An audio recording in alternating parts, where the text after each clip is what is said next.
Here we go. We are talking about micronutrients today and water. This is kind of mislabeled a little bit. It's like makes it seem like water is a micronutrient. Water is definitely not. Water is definitely like a macronutrient. You need a bunch of it, but it doesn't have any energy, so it doesn't really fit very well into the macronutrient category. So it kind of fits better into the micronutrient category just because like a lot of water has some of these minerals that we're talking about in it, which is why, and you're going to hear a weird argument from me, tap water is actually pretty freaking good for you. So we'll get to that in a little bit. So we are going to start off by talking about vitamins. So vitamins are a lot of times, like when we're looking at them, they are going to be organic compounds, just like your macronutrients, right? They are still like compounds of certain elements.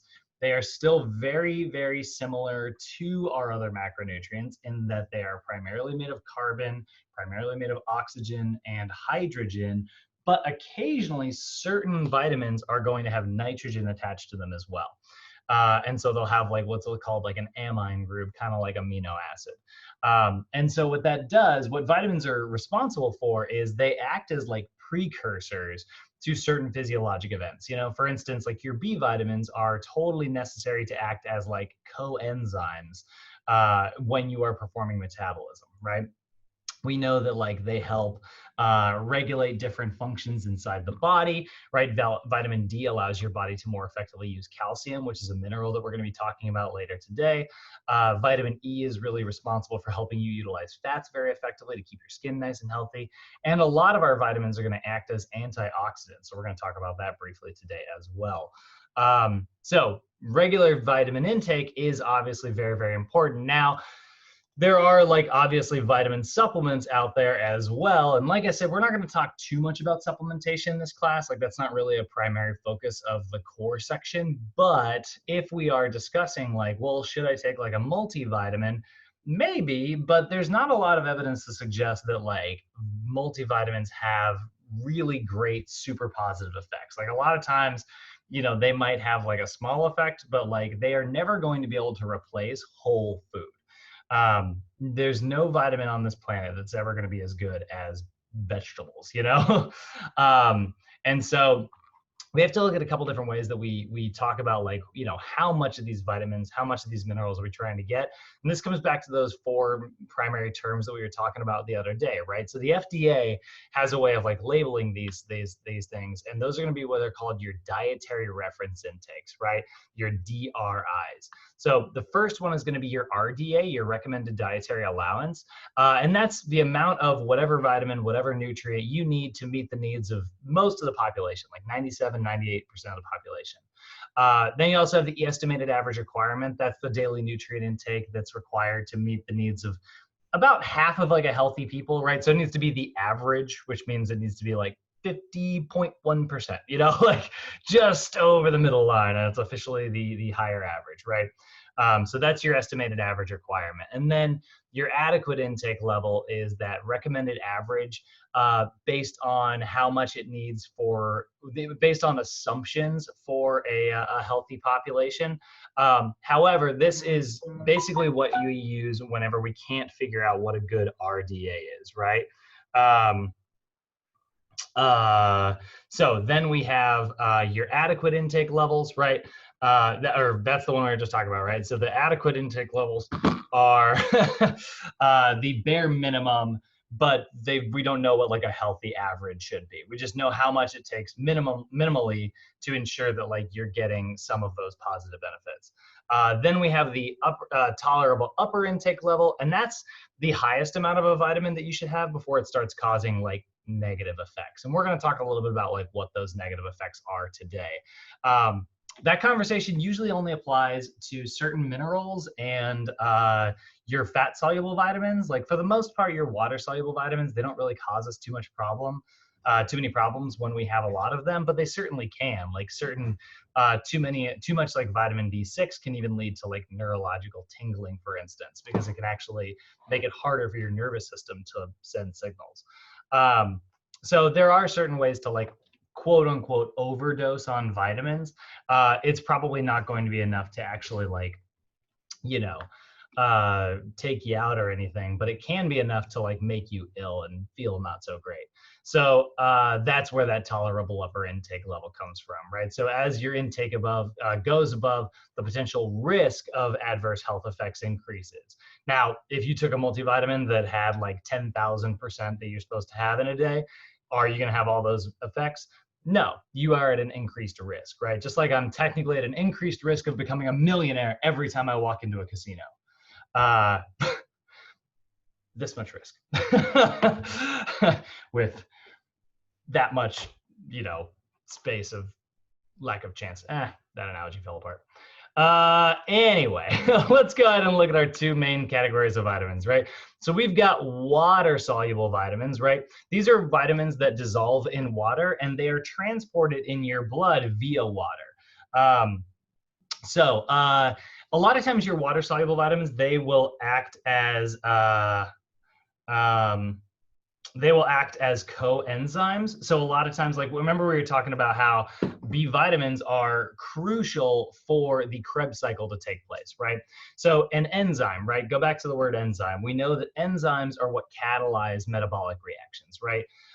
Well, coenzymes will attach to another enzyme in order to activate its ability to kind of knock out those chemical reactions. So we're really glad that we've got B vitamins there, because again, they are going to be really, really a big part of our Krebs cycle. If you have found that you are like increasing your activity, but you still feel run down and you're just like, man, I don't feel great. Like I've been exercising, but like I should feel good and I just don't. I don't really know what's going on. It could just be that like, yeah, well, maybe you're covering your macronutrients. You got plenty of carbs, fats, and protein, but maybe you're not getting like the most nutritious sources of those. So you're missing out on certain vitamins that you need in your diet, right? And so those coenzymes can really help with that energy production. And this is why you'll see like vitamin B supplements, right? Vitamin B drinks. I'm just trying to find like a random, marketing example. Yeah, Bang or whatever. I mean, this has freaking caffeine, and I think doesn't Bang have creatine in it? Because it's meant to be like a pre-workout. I know, I'm already getting distracted. We haven't even made 5 minutes into this PowerPoint yet. Yeah, it's got creatine in it. And CoQ12, 10, that stuff's pretty good too. Like that's actually a combination. That's like a compound of many different things. That is a supplement, but you can see it's like packed full of B vitamins. And the reason for that is because like those are gonna help give you energy, and this is meant to give you energy for your workout. So a lot of times you'll see all these like B vitamin drinks, and are they helpful? They can be, like absolutely, remember, your body likes to metabolize. You'll even hear people say that like B vitamins are helpful for like fat burning. And, theoretically, there's definitely like, there's a connection there, right? Our body prefers like, our body can, when our intensity is low and our duration is long and we start tapping into our fat stores for our energy production, we need to use the Krebs cycle in order to be able to do that. So if you've got these coenzymes that assist you and use the Krebs cycle more effectively, yeah, it can help with like burning fat, particularly as a fuel source. But does it like by putting it into your body instantly dissolve fat away? No, that is a total like, and that's kind of how that stuff is marketed. And this is why we need to be, able to kind of educate our clients about certain types of supplements. And then we got fat soluble vitamins, which these actually require dietary fat in order to be absorbed into our bloodstream. So our water-soluble vitamins are going to be carried by water. That's actually why they don't cause us too much trouble when we have super high levels of them, is because your water-soluble vitamins, when you get too much of them, your body's like, great, I got all I need. Pee the rest of it out. And it just kind of gets out in your urine. That's where you're seeing like, if you've ever taken like a multivitamin and then you've like gone to the bathroom later and you're like, my pee looks like a highlighter. That's where that's coming from. And then fat soluble vitamins, like they require dietary fat. And these are the ones that usually become toxic when you have super, super high levels of them, because we have a lot of body fat in our body. And so our body is able to kind of hold onto those for longer, and which gives them more time to kind of have toxic effects. But again, super important. Your fat soluble vitamins, I would argue, in a lot of ways are there are certain ones. I mean, they're all important. I can't say that. It's like trying to pick between your favorite kids. Can't do that. I was gonna say they're almost more important, but that's not necessarily true. So your fat soluble vitamins dissolve in, that says water, and it should say fat. and are transported via that fat, right? So your water-soluble vitamins that we got thiamine, riboflavin, niacin, B6, B12, folate, biotin, pantothenic acid, choline, and vitamin C. I practiced that in front of the mirror this morning. I'm kidding. But B1, very important for energy production. It helps develop our nervous system, which is important. And this is a really great B vitamin that helps convert glycogen into energy. So part of like allowing metabolism to occur is having plenty of vitamin B1. So a deficiency caused by maybe like a super low like let's say you're on like a super calorie restricted diet, you might not be getting enough B1. And then if that calorie restricted diet consists of things like, you know, let's say you read online, you know, it's like, hey, you got to go on this really low calorie diet, but remember, you're allowed to have like a cheat meal every now and then. You know what sucks about low calorie diets? It means that cheating hurts you way more than like a regular diet would. Think about like, let's say you're on a 1200 calorie diet. Those are very popular in magazines and BS science. I personally cannot stand 1200 calorie diets. I can't think of a single client of mine that really needs to be on a 1200 calorie diet. But let's just say you are, right? Let's say you're on 1200 calories. You have a very small number of calories to get all of your nutrients into your body now, right? And let's say you read, it's like an article that said, hey, like studies have shown that people who, you know, allow themselves to kind of have like a small cheat meal every now and then are more likely to stick to their diet. And for the record, that science is sound. We have seen that work. Like cheat meals are effective. And so you're like, all right, well, I'm going to cheat a little bit today. You know, I'm going to have those cupcakes that came in, you know, for Bob's birthday, right? And so like, you know, you're sitting around the office celebrating, and you know, you look on the package and 250 calories, you know, in that cupcake, right? That sounds about right.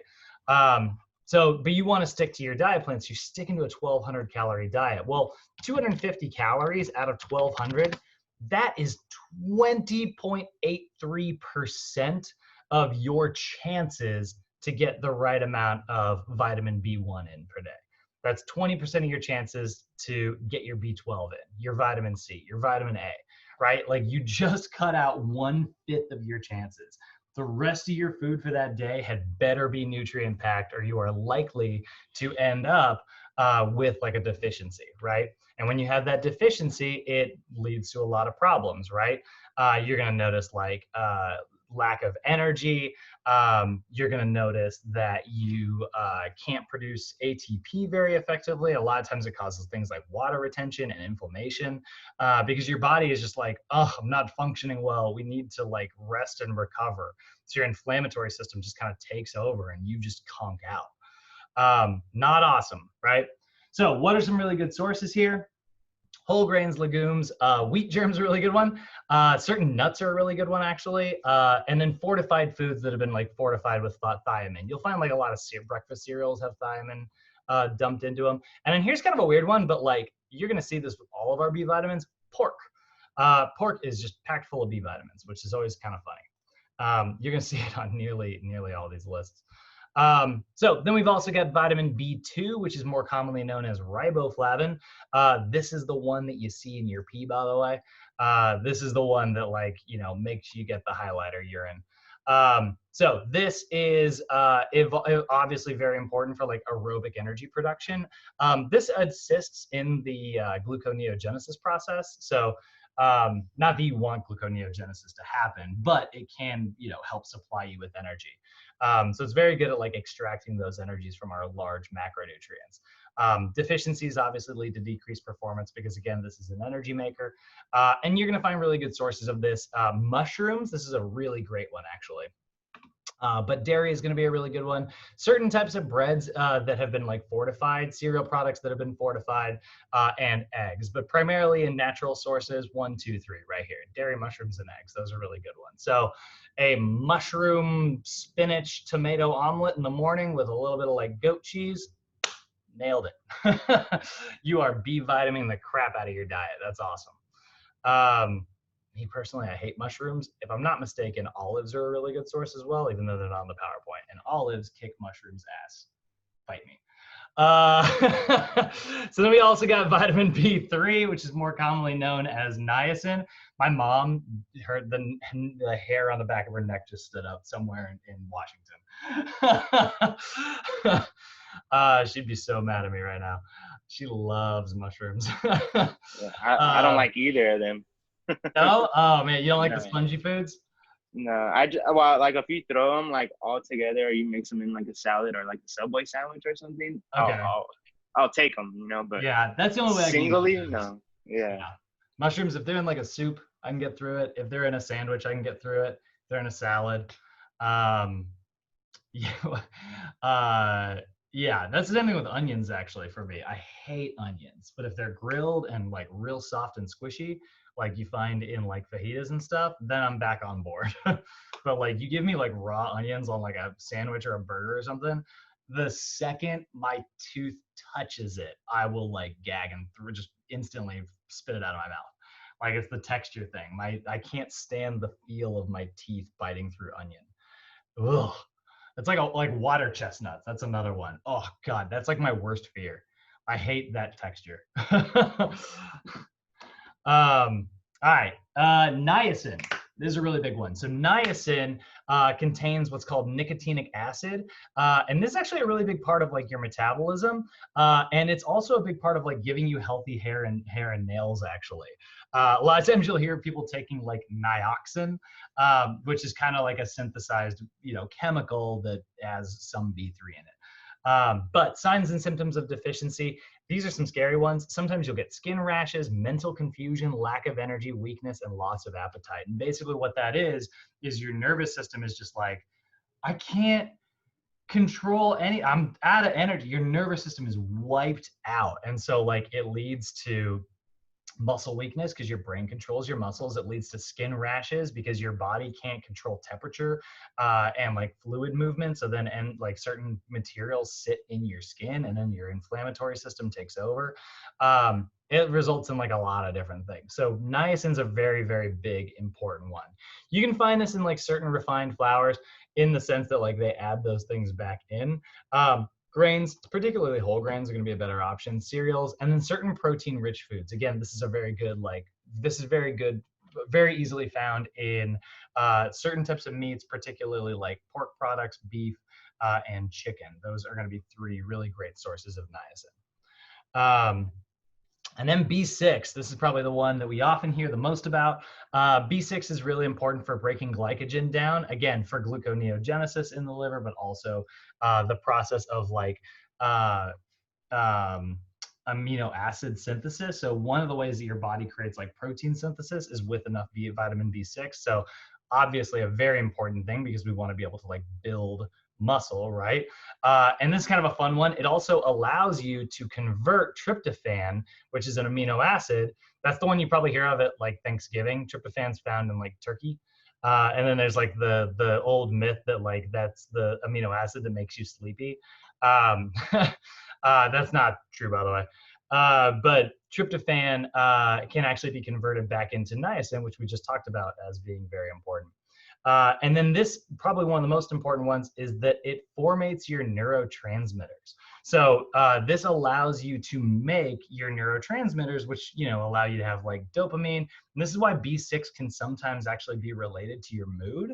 Sometimes like people who are actually like suffering from depression, their therapist will actually tell them to take a vitamin B6 supplement. And that can sometimes help with those neurotransmitters, which can then help with like, creating a much more positive feeling inside of your brain. And this is also what helps you produce red blood cells. So B6 is also related to like things like anemia. B6, very, very, very, very important vitamin. Without it, if you have deficiency, a lot of times you're going to have impaired immune function, anemia, like I said, depression, and nausea. And where are you going to get these? Usually protein-rich foods. Again, most animal sources are really good examples, but you can find lots of B vitamins, vitamin B6 in things like beef. That is an animal source. Like beans, that's what I meant to say. Beans are a really good source. Brown rice, quinoa, things like that. Dark grains are a really good source if they have like high levels of protein in them.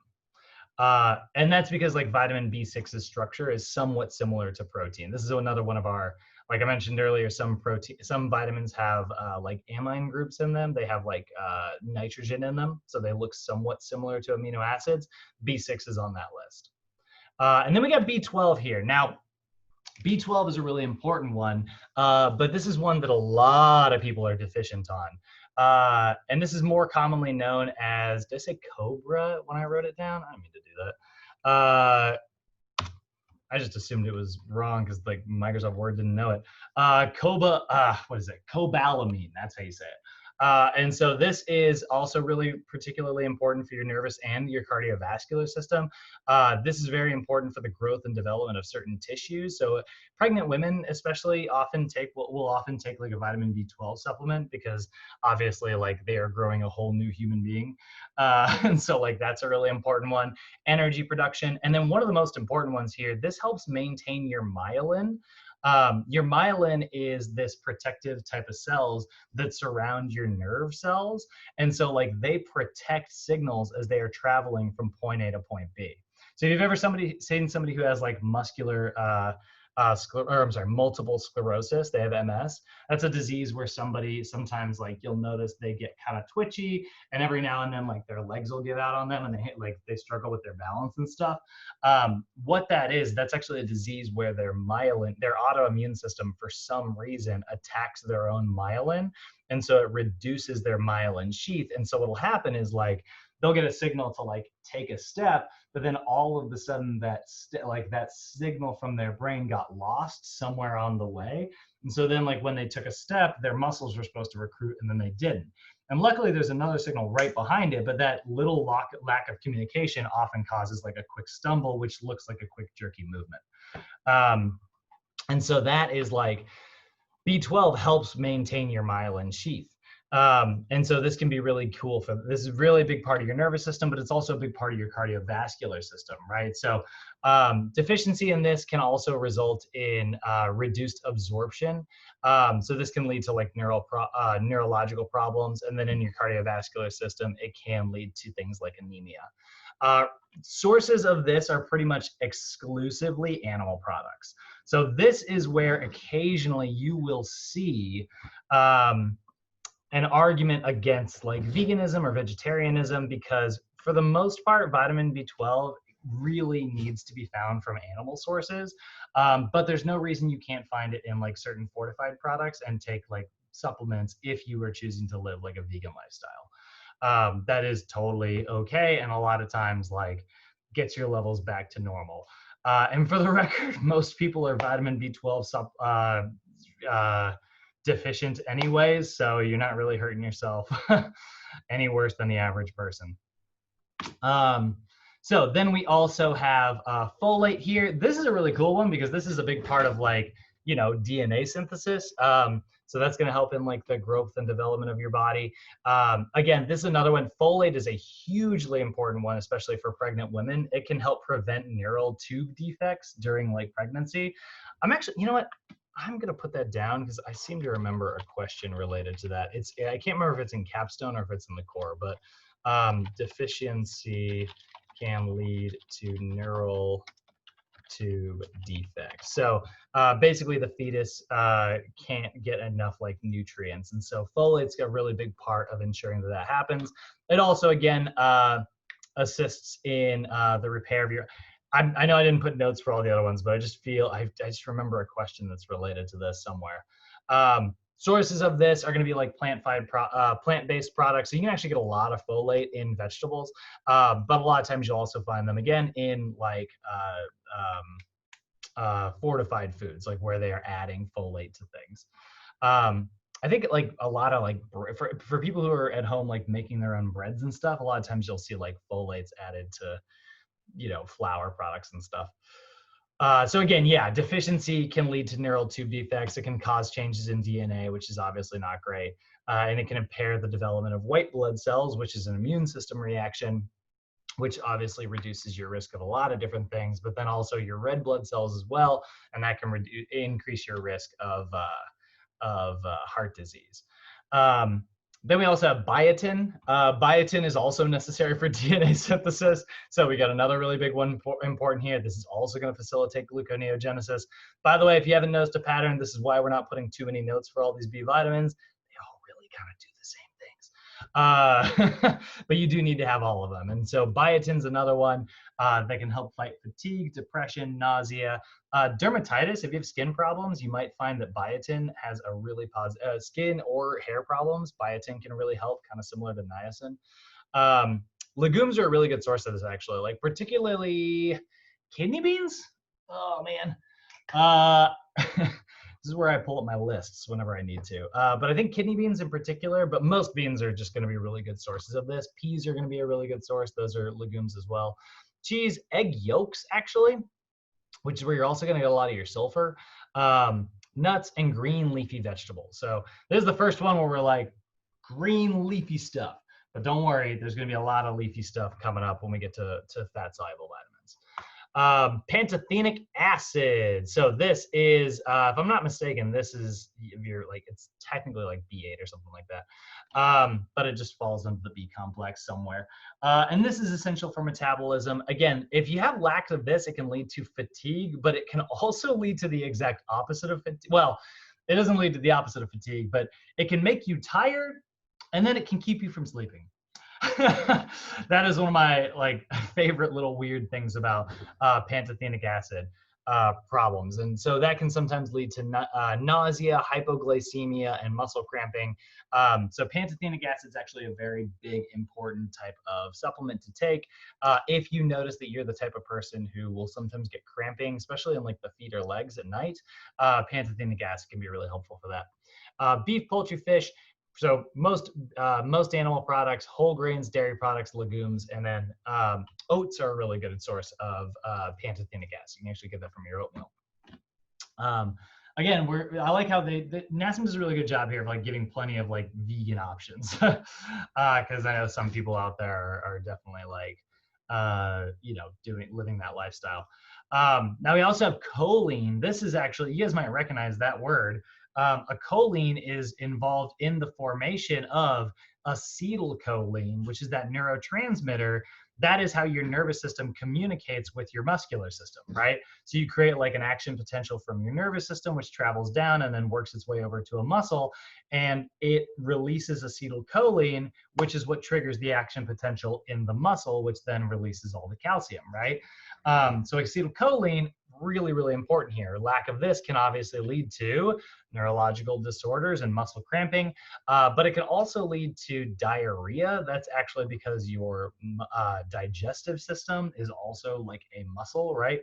So it has to be able to contract to move foods around. It could also, this is so funny, it can lead to body odor.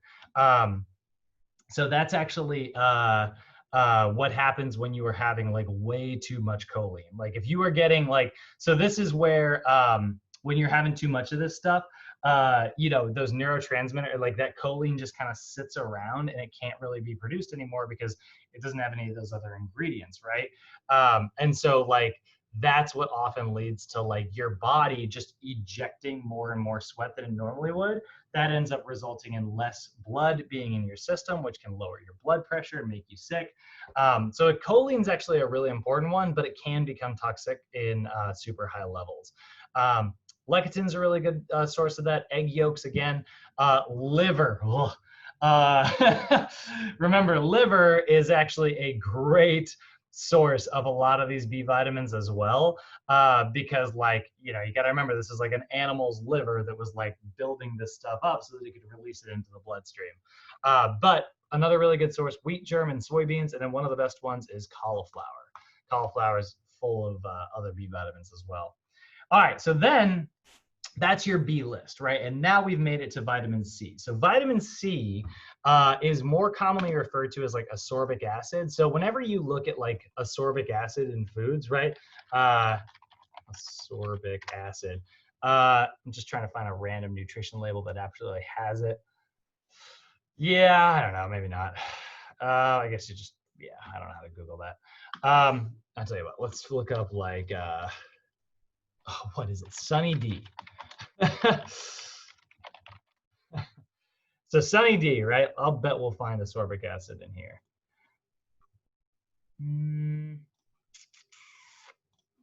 There we go. That's one I can read. All right. So it's kind of like orange juice, right?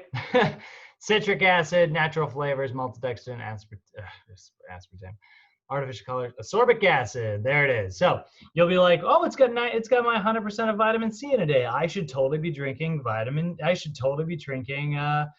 Sunny D. I'm not saying you shouldn't be. You know, it does have your vitamin C in it, but is it the best place to be getting it? Well, not really. You can get it from things like oranges, you know. In fact, you can even get it from things like even the better source would actually be red bell peppers. Bell peppers actually have super high levels of ascorbic acid. That's what makes them so, you know, spicy and sour. Here's what's really cool about vitamin C and why it's so important to take. And this is our first talk on antioxidants here. This is arguably one of the most important things that we need vitamins for. So antioxidants are these really cool little materials that protect your body from these reactive molecules called free radicals. So when I say reactive, I want you to really, you know, hear like that definition of the word. Like when you hear reactive, you're probably thinking of like somebody who's reacting to something else, right? It's interacting with the environment somehow, right? Something happens and then it reacts to something, right? So that is kind of what reactive means, particularly in this case. A reactive molecule is what we commonly refer to as a free radical. And what a free radical is it is a molecule that has unpaired electrons. So you got to remember that, like, you know, the way that everything kind of works, right? When it comes to like a molecular level is like, you've got all of these, like you got carbon, you got hydrogen and nitrogen, right? Those are all like the main element, right? And that's whatever element they are is determined by how many protons they have, which are a positive material, right? So they are positive, whereas electrons are negative. And so luckily, you know, those two things are counteracting. I've got 5 positive, we've got 5 negative, boom, they're in balance, right? Now, your protons are in the center and your electrons are around the outer area, and they're just kind of circling constantly like this. Now, here's the thing. Electrons arrange themselves in these shells. So if we look at like electron shells, I'm trying not to do too much chemistry here, but if you look at like electron shells, this is kind of what they look like. There are 2 spaces. Whenever like in the first energy layer, there's room for 2 electrons. In the second energy layer, that is not the picture I actually need. Sorry. Yeah. Ugh. No, I mean, I could use that, but that's not the picture I want. All right, tell you what, just give me a super complicated one. There we go. All right, we'll just look at a friggin' super complicated. This is something that's radioactive. I'm not sure what this is. It's probably like one of the radioactive chemicals like californium or something, or uranium. But as soon as you get out of like the organic stuff, my brain is. So here's your first energy layer. You get room for 2 electrons, right? Now your second energy layer, you got room for 8 electrons. The next energy layer, you got room for 18. The next energy layer, you get room for 32. So here's the thing. The number of electrons when it is a base element is based on how many protons are in there. So if there's 32 plus 18 plus 8 plus 2, now I have to do math. That's 68, 70, right? So we're seeing 70 in here. There's probably 70 protons on here, which means atomic element number 70. It's ytterbium. Wait, ytterbium is how you would say this. That's what we're looking at here. That's got to be radioactive. I don't know, but I would assume. So that's how we know exactly like what this is. It's based on the number of protons in here, right? So oxygen, let's take a look at it.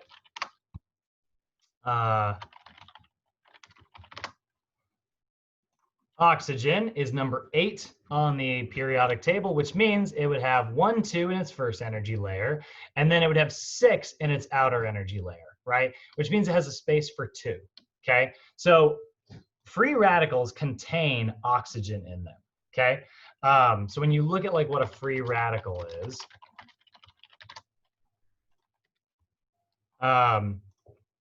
you are actually seeing a free radical here. It's got an unpaired electron. They like to arrange themselves in these little orders like this. They like to be near each other, okay? Let's say this is like unpaired right here, right? This one is all by itself, and there's no, this electron's actually missing, right? Let's just cover this up. Imagine this isn't here right now. So what's going to happen is that free radical is going to be like, well, I kind of want to fill out my electrons. I want to have like an electron over here. So what it'll actually do, and I'm going to pull this up, I'm going to kind of skip forward in the slides here real quick. What it will do is it will strip electrons from its surrounding environment. And this is like you, right? Like you are the surrounding environment. And so what ends up happening is the atoms that make up your cells actually will lose one of their electrons. And now your cells are slightly compromised, right? They can't function as they are designed to because that has become inefficient, right? Like it doesn't have all of like the electrons it needs to have. And so what happens is that damages your cells. Now, what are free radicals? Well, we're going to get them from walking outside, especially in a place like LA, although not right now, thanks to the one positive thing about COVID land is the fact that like LA's air quality is super good right now. But like walking outside and like breathing in smoke and exhaust and chemicals and things like that, that gets it into your system, right? And now this is just like these random molecules that have these unpaired electrons, and they're like, I'm trying to fill my outer shell. I'm going to get it from that skin tissue. I'm trying to fill my outer shell. I'm going to get it from the liver. I'm trying to fill my outer shell. I'm going to get it from that red blood cell. And so it starts to steal your electrons. And like now it's a nice little happy molecule that isn't really reacting, right, with its outside environment anymore. But now you are compromised, and your cells are going to divide in the way that they're supposed to. But what happens if it modifies your DNA, right? Your DNA is made up of atoms, right? Well, now your DNA, which is the code for like the recipe that makes up you, now that DNA gets modified, right? And that modified DNA, it creates like an improper copy. And now you have an improper copied cell, which means that that cell can't function, but you have it, right? It's part of your body now. And then that cell lives by all the normal rules that a cell lives by, which is like it's going to live and divide. And so then it divides, but it's an imperfect copy. So it makes a copy of an imperfect copy. And those are going to make it copies of imperfect copies. And now you're starting to get this massive amount of improperly copied cells, which don't really serve any function. And now they're starting to take over your normal healthy tissues. And that's what we think of when we think of like a tumor, right? We're describing like a mass of cells that are like cancerous, right? If they're really, really aggressive and they start really inhibiting your body's ability to work, that's like a metastasized tumor. And so we need to get that out of your body as fast as possible, right? And this is why it's so hard to kind of get rid of these things. So how do you protect yourself against free radicals, right? Well, that's where antioxidants come in, right? So actually, let me just really summarize that up. So free radicals are reactive molecules containing oxygen that has unpaired electrons. These unpaired electrons will often strip electrons from their surrounding environment in order to fill their outermost shell. This process damages our cells. This process damages the cells in our body. Nice job, past me. Preventing them from being able to function properly. So now your cells can't function the way that they're designed to do. So an antioxidant can protect against that. And how does it do it? Antioxidants have extra electrons that they are willing to donate. And that acts as a buffer for those antioxidants to bond to. And oh wait, I said antioxidants, for those free radicals to bond to, protecting our body, right? So when you look at that, right, vitamin C here has this little extra electron that it is willing to donate and neutralize or stabilize that free radical. This is where, when we talk about, like, you've heard me say this before, like, I am not a big fan of putting anything into your body that is not food, right? Like, if it is not like something that your body can break down, like, don't get me wrong, I am pro-chemical. Like, the whole like chemicals are just bad for you all the time thing is totally misunderstood, right? Like water is a chemical. But like things that are not food, like artificial sweeteners and things like that, that get into your body, you know, for the most part, artificial sweeteners pass in and they pass right at you. You know, they're not really foods, your body doesn't absorb them. But when they do get into your body randomly somehow, you know, let's just say they, you know, you can't fit a square peg in a round hole unless that square peg is really, really small. Let's say that artificial sweetener somehow gets into your bloodstream and now it's inside of your body. Well, that is what's going to act as like a free radical. It's made up of atoms and they don't have anything to do except for strip electrons from their outside environment. And you can, that is what we refer to as like oxidative stress, right? This is where oxygen suddenly becomes our worst enemy. And what's funny is like oxidative stress actually occurs when we exercise.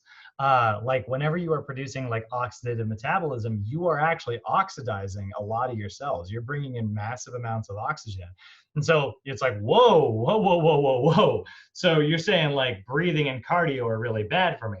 Well, that's not necessarily true as long as you have like a healthy diet coming in, which is like full of these really great vitamins that are acting as antioxidants.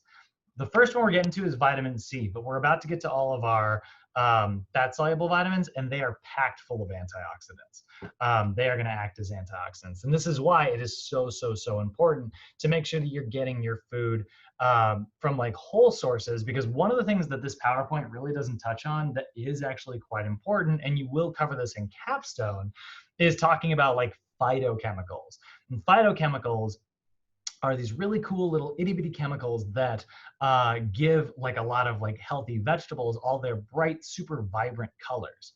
Like they're not actually getting a lot of that from their vitamins or from their minerals. They're getting a lot, I mean, some of it is, but a lot of those colors are actually coming from these phytochemicals, and those act directly as antioxidants as well. So yes, you could maybe fight off some oxidative stress with a vitamin supplement or maybe a drink that poured B6 powder into it. I'm not saying that you can't, but I am saying that like you can get a lot of those things from whole foods, no, and guaranteed.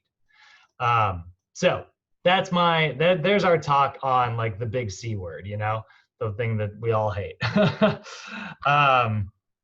All right, let's talk about our fat-soluble vitamins here. So your fat-soluble vitamins, vitamins A, D, E, and K. Remember the acronym ADEK, right? And so vitamin A is going to be a really great one. This is an antioxidant. Most commonly, you're going to find this in a group of compounds called retinoids. If we look up retinoids here, you'll actually see, oh, by the way, I forgot to finish with this picture here, right? Here's like an antioxidant. Right, and so it's there, and it donates its electron to kind of fill. That's why these are paired up. It's probably a second picture in a series of pictures. Retinoids, which totally sounds like a type of android, right? So a lot of times this is directly related to like skincare products. You are going to see a whole bunch of skincare products that are like, yeah, take these retinoids and put them on your skin. Do they work? I don't know. It's not really my area. But let's look at like retinoids in foods. So these are some really good sources of vitamin A in foods. Generally, you want to find things that are dark red and dark orange and bright yellow. These are all really, really, really good sources of vitamin A. And then you will also find them in fish. And fish happens to be really high in omega-3s as well, which is also really good for your skin. So you want to have good skin, get some freaking fish in your diet. And then liver. We're back to liver. Liver is such a good source of vitamins, and it's so freaking nasty. I grew up eating so much liver because it's so cheap, and we were just dirt poor. You're gonna get a lot. I'm like, now that I'm an adult, I'm like, never again. This is also really important for your eye health. This is kind of a fun one, actually. So vitamin A can act as an antioxidant, which can prevent certain types of cancers and chronic diseases. And a deficiency in vitamin A can actually lead to blindness. So a particular type of retinoid that gives vitamin A and gives all the vegetables their bright orange color is that you're going to find things called, and I love this, carotenes. they named carrots after them, or they named carotenes after carrots. Either way, that's literally an easy way to remember it. If it's the color of a carrot, it has vitamin A in it. Keep that in your head. You'll remember, you know, it's an easy way to remember your list. And this is where carrots, if you've ever heard, are really good for your eyes, right? This is probably something your parents told you when you were a kid, like eat your vegetables, they're good for your eyes. My parents used to tell me that all the time. My parents know nothing about vitamins, but they knew that. And so when I was a kid, I had like my parents we used to always eat those, like, they call it the Normandy mix, right? Where it's like broccoli, cauliflower, and then like chopped up carrots into those little discs. We used to eat those like my parents would make those all the time. And when I was a kid, I was like super OCD, thanks to when a teacher came in, this is in second grade, a teacher came in, and we all had to go do I remember having to do the eye test when you were in school. And they were like talking about like what an astigmatism was. And it's like, it's where one of your eyes gets stronger than the other. And my brain immediately went to all of the times that I had eaten carrots. And I was like, how many times have I eaten an uneven number of carrots? I strengthened my left eye, but not my right eye. And so when I was a kid, I used to always eat an even number of carrots. So if I had like I would like count them on my plate, and I'd be like, Mom, I need one more carrot or I need one less carrot. And it totally gave me like a whole complex. I dealt with that like through middle school. Like that still like was in my brain for years. So there's a weird story for you. So there is like, how do we actually measure retinol? Well, we use what's called an RAE conversion.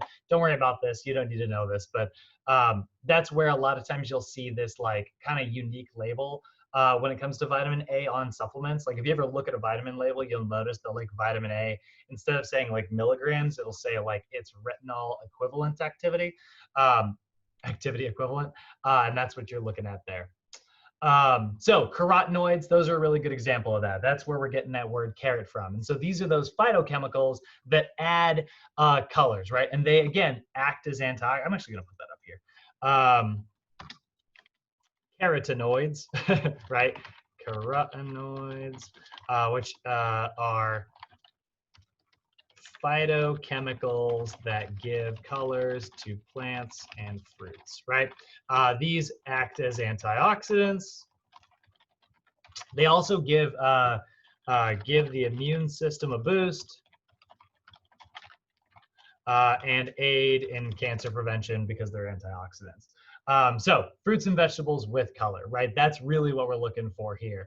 When you're trying to get plenty of, and this isn't just vitamin A specific, by the way, it's just that the ones that are like orange or heavily associated, sweet potatoes and things like that.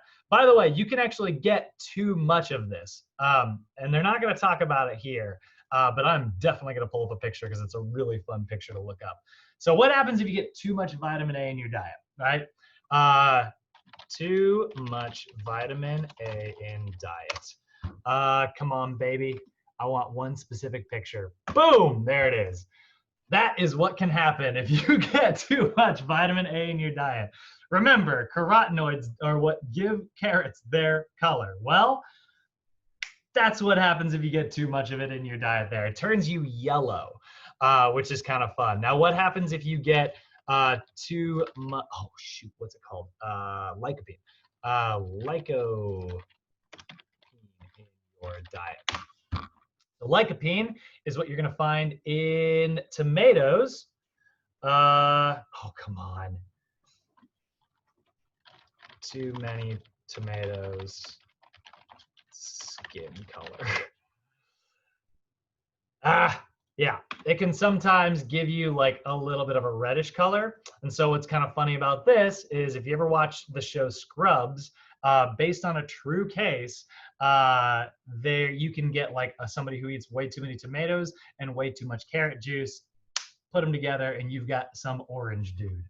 Guy from Scrubs. Now, why am I bringing this up? This is totally just a personal story that I think is really funny. And sure enough, there he is drinking tomato juice. The reason why, look at that orange Scrubs, that's hilarious. The reason I think this is really cool is actually I used to train the guy who worked with He wasn't the guy, but I used to train a guy who worked with the character John Dorian, like the character JD from Scrubs is based on a real doctor. Like Turk and JD are two real doctors who work in Hollywood. And Bill Lawrence, who was the guy who started Scrubs, like knew the two of them, thought it was a great idea for a show, and that's how the show got started. And I used to work with a surgeon who was like on that same staff, and a lot of the stories that were told on the show Scrubs were based on a true story, and this is one of them. In this, it's like he's a side character that they're worried about. In the real life, it was like a guy was like, "Why is my skin orange?" And they, tested his blood, and they were like, "Too much keratin." So anyway, moving on. I always like to tell that because this PowerPoint's kind of boring and it brings people back. So vitamin D, let's look at the next one. This is also known as the sunshine vitamin, right? So vitamin D actually helps regulate calcium in your blood. I'm actually going to put that up here just for fun. The sunshine vitamin, because that is actually how we absorb most of it, right? So vitamin D is it can be greatly absorbed from your source of sun. We have had a teacher on staff named Debbie, who is like one of the palest people I've ever known. She is super Nordic. She's a Viking lady, bright blonde hair, and then like not just like, like white skin, like the color white skin. Like she was pale. And I remember like talking to her, and like every now and then she'd come in with like her arm wrapped up. I was like, "Oh, did you donate blood?" And she's like, "No." She's like, "I had to go get a vitamin D shot," and it's because her skin reflects so much light, she doesn't absorb enough vitamin D, and so she's constantly deficient. She also had was unlucky enough to get Lyme disease, and so vitamin D can also get affected by that. But that's like, I was like, yeah, you're pale. That makes sense. Vitamin D deficiency, super common where I'm from in the state of Oregon, because we get no sun up there. It's all clouds. Vitamin D, you are going to get it from your sun. Hopefully that's enough information to stick it in the brain. A lot of times it regulates how calcium works in your blood. So there is what is called calcitrol, which is a form of vitamin D in the body that regulates calcium absorption. So your body using calcium to make new bones, that happens thanks to your vitamin D. So obviously very important for any athletes who are living in Oregon. Oh wait, it says training indoors, same thing. So it's really important to make sure you're getting enough vitamin D for that. It's essential for bone health, immune function. The other things that like vitamin D does is it does allow your white blood cells to be able to fight off foreign invaders. So that's really important as well. So deficiency is a lot of chronic diseases, bone growth, and a risk for osteoporosis. However, too much of it can also be very dangerous. That can result in what is called hypercalcemia, which is where there's actually too much calcium absorption that starts taking place. That can lead to things like bone spurs, and it can even harden your arteries where calcium starts like forming around the walls, which stiffens your blood vessels. So that can actually be a bad thing if you have too much of it. Vitamin E, one of the best antioxidants that you've got. This is actually where we're going to see those antioxidant slides here in a second. It can protect your skin and other connective tissues. So a lot of times you'll see vitamin E listed on like skincare supplements. It guards your cell membranes. You can find this in plant and animal products, as well as like fortified cereals. Generally, dark leafy greens, that's the best place to get plenty of vitamin E and vitamin K, which are both going to work together really clearly here in just a second. Deficiencies can actually lead to you not absorbing fat effectively. So sometimes you'll hear somebody who is like, man, I don't know why. My doctor told me to take an omega-3 supplement, and I've been taking it, but I'm still having all these inflammatory problems, and I'm still having skincare problems and all this and that. And it's like their doctor attacked the omega-3s, but maybe they didn't address the vitamin E. So then vitamin E can actually prevent your body from utilizing fat the way it's supposed to. So there's definitely a relation here, which is why another place we're going to find a lot of vitamin E is fish products. You're going to find lots of vitamin E in like healthy, oily fish. Now, symptoms of toxicity, if you have too much vitamin E, it can actually affect vitamin K's blood clotting abilities. So it can actually reduce vitamin K's ability to allow you to make blood clots. And that's definitely not something we want to have happen. Vitamin K, what's one of its job? Blood clotting. So vitamin K is also really, really important here. And it is also important for the mineralization of calcium. So it works very intimately with vitamin D to make up your bones. Deficiency can lead to hemorrhaging, meaning like your body is literally bleeding too much. If you notice that you have like a lot of like bruising problems, it could be a vitamin K deficiency. This can also cause malabsorption of fat. Good sources of vitamin K, dark leafy green vegetables, milk, eggs, wheat cereals if it's been added to it, and certain types of fruits. And E and K both also act as antioxidants. Too much vitamin K, symptoms of toxicity can actually lead to things like blood clots. So too much of it can actually cause too much clotting inside of your blood. So we got to be careful with that. So there's that free radical damage that I mentioned earlier, right? These are those reactive molecules, and there it is where it starts to damage the cell membrane, right? But if you've got some vitamin E there, which is obviously making up that membrane, it can actually donate its own electrons, similar to how vitamin C is doing here, in order to protect that cell.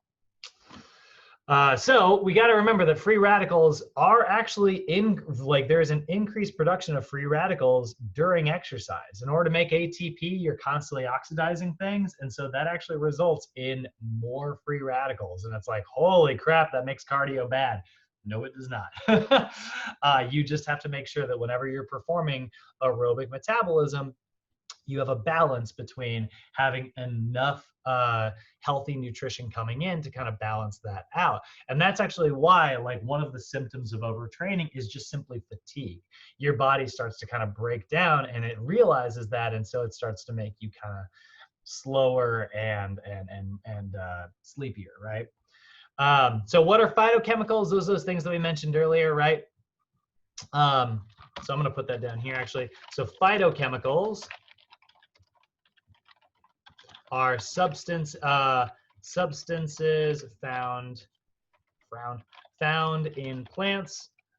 They can prevent the oxidization, right? They can act as antioxidants, prevent reactive oxidization.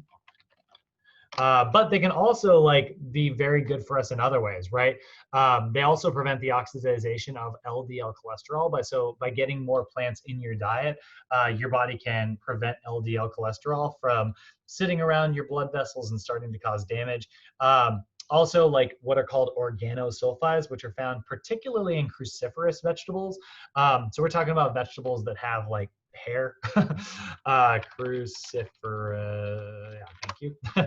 And when I say hair, what I mean is like all the stuff that has lots of frills along it. That's kind of a really good way to find cruciferous vegetables, right? They got the kind of leaves and the hair and stuff. Those are a really, really, really great source of organosulfide. So they act as antioxidants. Again, one of the most healthy things you can get. And then lycopene, so tomatoes, can prevent certain types of like prevent certain types of prostate cancer in men. So guys, get your tomatoes in your diet.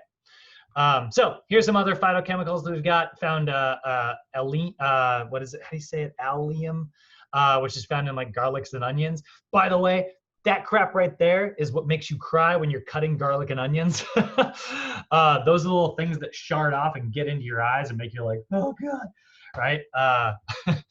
You know, that's clearly what's making me cry when I watch Old Yeller. People cutting onions somewhere. Things like blueberries, grapes, and cherries. You can also find, those are cyanins, carotenoids, flavonoids. So you're going to find a lot of these. These are all phytochemicals, and they all act as antioxidants. Again, this is one of the reasons why one of the healthiest things you can do, guys, is just consume colorful foods. Try to make your meals as colorful as possible. Plenty of grapes, plenty of garlic, plenty of blueberries, plenty of dark, like spinach, dark leafy green, tomatoes, even like the whole like things like bulgur and barley and whole oats that are like dark, dark, dark browns. What's giving those color are those phenolic acids, right? So all those are really, really good, and they're a great way to ensure that you're getting plenty of nutrition in. So in the end, big things to remember are broad strokes. Vitamins are organic compounds that are totally essential for growth. Water-soluble vitamins include your B complex plus vitamin C, and then choline falls into that category as well. Fat-soluble vitamins are vitamins A, D, E, and K, and almost all your vitamins on the fat-soluble list, vitamin C and a couple B vitamins, are all going to act as antioxidants. But the best source of antioxidants that you got are going to be your phytochemicals, which, you know, don't necessarily, because then your vitamins get to be used for all of your energy production, all those other really great things they do. And you can use phytochemicals as an antioxidant property, right? Rather than like your vitamin E has to act as an antioxidant and now it can't help you with your skin health, you know? So that's another reason to get plenty of plants in your diet. I'm like, I used to have it. I don't have it anymore because I ripped a hole in it. But I used to, people be like, are you vegan? I'm like, no, but I used to have a shirt that said eat plants, and everybody would be like, vegan guy. And I was like, no, I just like eating plants. Plants are good for you. I have nothing against veganism. I just happen to be too stubborn to ever give up meat. So let's talk about minerals, right? So minerals are a little bit different, right? We got our two main categories here, like water-soluble and fat-soluble vitamins. They actually act differently than each other because like one is a water thing and one is a fat thing.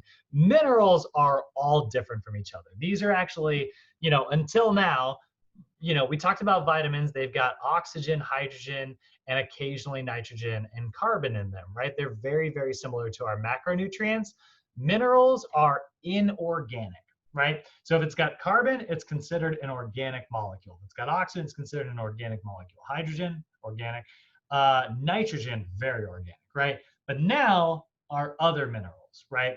These minerals are inorganic. Technically, these are just things that make up the world that we live in. You wouldn't necessarily consider them food, right? We use iron to make buildings, but it's also part of your diet.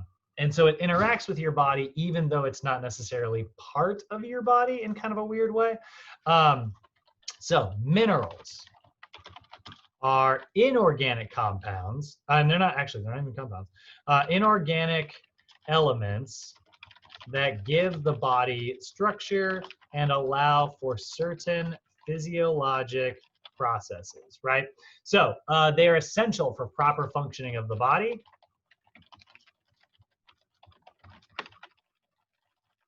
Right? They are involved in catalytic reactions. So again, like how your body is making action potentials and things like that. And they are a key structural component of certain tissues, which is obviously a big deal, right? So importance of minerals, we do know that it's important for all of us. However, female athletes are very susceptible to like iron deficiencies. That's very common amongst women, just because like women are experiencing like a menstrual cycle, whereas like men are not. And so because of that, if you ever look at like the difference between like a men's multivitamin and a women's multivitamin, a lot of times you'll see women's multivitamins will have iron in it as a supplement in order to kind of replace that as that which is lost every month. Whereas men, you'll never see iron in like a men's multivitamin because iron for the most part actually stays in the body pretty well. You know, like we don't lose it that easily. And if you ever do get too much of it in your body, you'll actually notice toxicity in the form of like muscle, like stomach cramping and things like that. And you will actually start to notice, and this is very frightening, and I know it's kind of gross, but you'll actually start to notice like blood in your stool because your body is like, I have too much iron. How do I get rid of it? And it tries to get rid of it through your red blood cells. That is a big part of that there. And then a lot of your minerals are going to act as electrolytes. Actually, I'll put that down here. Act as electrolytes. So what is an electrolyte? You know, what's that from Idiocracy, where it's like it's got electrolytes. It's everything you need. Electrolytes are very, very good for you, but they are positively or negatively charged ions throughout the body, right? Our most common versions of this are going to be sodium, potassium, and chloride. But obviously, we're also going to find things like magnesium acting as an electrolyte every now and then. But what that does is that these create an electrochemical gradient or electric charge, which is how our body sends signals, how our nervous system sends signals throughout the body, right? So what's cool about electrochemical signals is like that is your action potential, right? So they are inorganic elements, and that means that they do not contain carbon in their structure, right? They don't have any calories because your body can't break them down for energy, and they are required in very, very, very small amounts. We are going to either classify these into two major categories here. Now, when I say these categories, it's not because they are different, like fat soluble is a category because it's fat, water soluble is a category because it's water. These are categorized just on how much of them you need, right? That's the only defining characteristic here. So what makes something if it falls into the major mineral category, these are minerals that are required in amounts greater than 100 milligrams per day, okay? So your examples of this are going to be calcium, phosphorus, magnesium, sodium, chloride, which by the way is bleach, potassium, and sulfur. I'm not saying to eat bleach, by the way. Do not do that. That is where you're going to find lots of chlorine. Man, I freaking brought that up recently, and one of my roommates used it against me. He's like, see, what you're saying is when the president said to possibly inject bleach into their body, that was a good thing. And I was like, oh. I was like, whew, all right, we're back. I was like, I see red. Now I'm back to being a human again. Okay, I'm calm. I was all flushed in the face. Trace minerals, they're the exact opposite. You need less than 100 milligrams per day. So these are minerals that are required in amounts less than 100 milligrams per day. Okay, examples are iron, zinc, chromium, fluoride, copper, manganese, iodine. My favorite one, what's selenium? And my favorite one, molybdenum, which is way more fun to hear when you hear like a British person say, because it goes molybdenum, which sounds like a Harry Potter curse. So your major minerals that you have got are going to be calcium, right? So crucial for bone health, crucial for blood clotting, crucial for nerve transmission, right? Again, calcium is what triggers the resynthesis of acetylcholine. So you definitely need to have that. It's responsible for muscular contractions. If you ever go to the hospital because you're experiencing super severe cramping, a lot of times they'll test your blood. They're looking for sodium and potassium levels because maybe you're having an action potential problem, but they'll also test your blood calcium levels because maybe you are having a muscular contraction problem. And action potentials cause muscular contractions, but there they are, right? They're all linked together. However, you do got to be careful. High calcium intake can result in kidney stones or gallstones, which sucks. And so like basically too much of that mineral ends up building up in your kidneys. And then all of a sudden you've got this like mineralized stone, which has to pass into your bladder. And whoo, is it supposed to be painful? Extremely painful. And the reason for that is not so much because you're peeing it out. Like a lot of people think it's like, oh, it must suck to pee out a stone. That's not what hurts. A lot of people don't even notice when they pee it out. What hurts is the tube from your kidney to your bladder is very small, and that stone will often block the flow of that fluid, and then it'll start to bulge, and that hurts like hell. A lot of times if you have like too little calcium, you can end up with what's called hypocalcemia, which can lead to osteoporosis, right, which is that weak bones. So how the heck are you going to get calcium in your diet? Well, for the record, guys, again, you don't necessarily need dairy products. You can get them from leafy vegetables, certain breads that are fortified, orange juices that are fortified. But yes, some of the best examples are going to be dairy products like milk, yogurt, and certain types of cheeses. But again, green leafy vegetables, right? Like check this out. Let's look at these levels of calcium here. So non-fat milk is going to have 352 milligrams, but look at tofu, 581 milligrams, right? Yogurt, which is like synthesized from milk, and so it's all extracted. There's actually a higher amount of calcium in yogurt, just because like the density of how much milk is in there. Sesame seeds, that's a really good one. Which so go get your orange chicken at Panda. No, don't do that. I love this one, blackstrap molasses. You guys ever had that? It's intense. It's just like brown sugar that's been like added to like water. It's just like super intense, like molasses. It's what the often is. It's how they used to make like sodas when they were first invented and stuff. I actually have like a jar of this, which I'll never go through, but you use it to make like baked beans. So if you ever look up like a blackstrap molasses baked beans recipe, if you've got like an Instant Pot. India, didn't you say you had an Instant Pot? Weren't we talking about this at one point? Am I crazy? Uh-oh. We might have lost her. Anyway, it's a great way to make like baked beans. They're super healthy. But collard greens are a really great example. Spinach is a really great example. No, they're not as high, but if you're getting plenty of that stuff, like one serving of spinach is like a half a cup.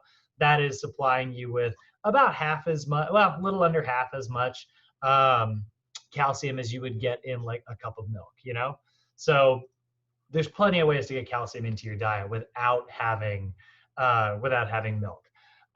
Phosphorus, this is another really important one. Phosphorus is obviously, this is where you get your phosphates from. So the P in ATP, or the 3 Ps rather. This also allows you to have cell membranes and activate certain enzymes. So deficiencies can actually result in bone malformation. If you've ever heard of like rickets, which is a disease that usually young children will have, where they'll have like bent bones. I'll just pull up rickets. You'll see like malformations here that can sometimes be due to like a lack of phosphorus in the diet. And so you can see like it's kind of a bowing sensation here. That's an example of rickets. So good sources are meats, particularly fatty meats. Fish is obviously a good example of like a fatty meat. Eggs are a really good source of phosphorus. Dairy, but then again, you can get them from nuts, legumes, and cereals as well. So here's some really good sources of that. So cheese, provolone cheese, and why provolone? That's a really good example. Friggin' liver again. Sunflower seeds, that's actually a really great source of phosphorus. I totally forgot about that. Sunflower oil is a really good one, and sunflower nut butter is a really good one as well. Sunflower butter is like delicious, by the way. It's like peanut butter, but saltier. Magnesium, really important for your enzymes, actually. Magnesium is one of the most commonly deficient minerals that we run into. This helps regulate your blood pressure and bone strength, and obviously is a big part of like your muscles functioning as well. So symptoms of deficiency can actually result in like muscle weakness, nausea, and even loss of appetite. And then good sources of this are your whole grains. Make sure that you're getting like oatmeal is an excellent source of magnesium. Dark leafy green vegetables, particularly kale, is a really big one. And then certain meats, dairy products, and even hard water, which is kind of surprising. But what we mean by that is tap water. Tap water is actually a great place to get your magnesium in. And I know that sounds weird because we're always talking about how bad tap water is, but it's really not. It can be a really great way to get it, actually.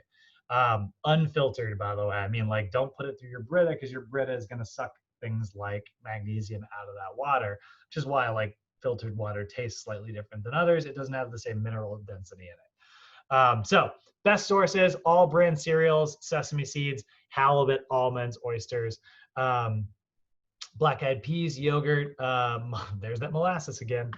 This is so American. It's like We used to use molasses for years, so it's still on these freaking nutrition lists. And it's like I hadn't even heard of molasses, uh, like in modern age. I just found out it was in baked beans when I went to try to like find a recipe. Sodium. This is one that we get plenty of. This is one that we are not worried about deficiency in, but it is very important. Like we actually need sodium. It's important for glucose absorption. It serves as one of your primary electrolytes. This is how you generate action potentials, which is why the main ingredient found in Gatorade, well, I'm sorry, not the main ingredient, but the active ingredient in Gatorade that allows it to be like hydrating is the fact that it has sodium citrate in it, which is a sodium that can be absorbed really quickly to allow for your body to create those action potentials. And that's why athletes, when they invented Gatorade, they found that they were like more successful. Where can you find it? Soy sauce, table salt, certain canned foods. A lot of times we use sodium to preserve things, and then a lot of like smoked meats. So this is one that we get plenty of. We do not need to worry about not getting enough sodium unless you are doing a lot of things like hot yoga, exercising outdoors, sweating really frequently. That can result in like a lot of lost sodium. Your sweat is very salty, right? And so like that lack of sodium can sometimes lead to a deficiency, which means that you might need to get it. Chloride, I love this. It acts as a disinfectant. It does in your body, which is why we use it as a disinfectant outside of our body as well. But this is how we create like hydrochloric acid, which is its job is to kill harmful bacteria. This is found in your stomach acid. We need to have chlorine in our diet, or at least chloride. Deficiency can result in like abnormal heart rhythm. Sources are going to be found in table salt. That's one of the best ways to find it. This right here, this chemical compound of sodium plus chloride, that's sodium chloride, that is table salt. If you look at sodium in nature, it looks like this. It's actually kind of like a metal, right? But if you look at like sodium chloride, it looks like this. And that's where those two things kind of come together. And that's how you get your table salt. So when they have a chemical reaction, it forms these little crystals, and we put it on food, and it's awesome. I'm like a salt addict. Potassium, very important for regulating muscle contractions as well. This is also creating your action potentials.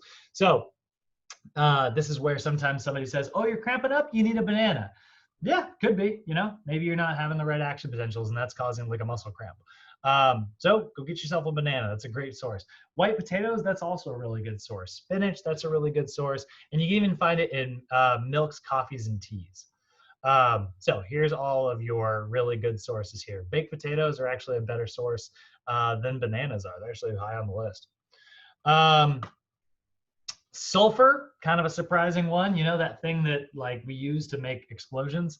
That's the smell that you smell like when you light off fireworks or use like a match. Yeah, that stuff is necessary and in fact a major mineral. We don't have like an RDA for this. We just know that it's very important, but you are going to get this from consuming like your amino acids, right? So you're getting plenty of sulfur whenever you are eating like plenty of meat products. You'll also find it in certain types of breads. Sausages are a really good example.